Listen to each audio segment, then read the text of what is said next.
Hello guys, nandito tayo sa ating sugahan, no? Sinuga ko tong kambing at nandito yung dalawa, no? Katatapos lang din magdede niya, no? Tingnan nyo.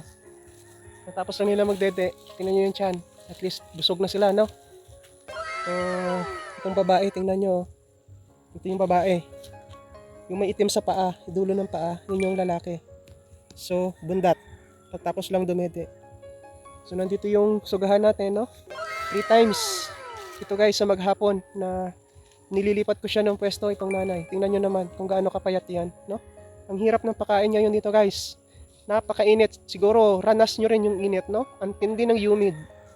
So, kailangan natin siyang ilipat-lipat ng pwesto ng pagkasuga para may makain. Kasi kung ilalagay lang natin siya sa isang place sa maghapon, wala siyang makakain guys. Hindi siya mabubusog. So, pinorga na din natin siya, no? Itong dalawa, pinorga na rin natin.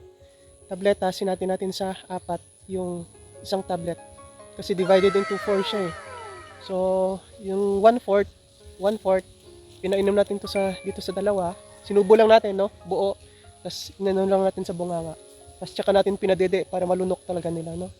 Tapos, yung half naman, binigay natin doon sa nanay. Yung nanay kasi hindi yan nakatikim ng purga, no? Ng tableta simula nung napunta siya sa akin. So, pinorga ko na din para gumana din yung pagkain niya, no?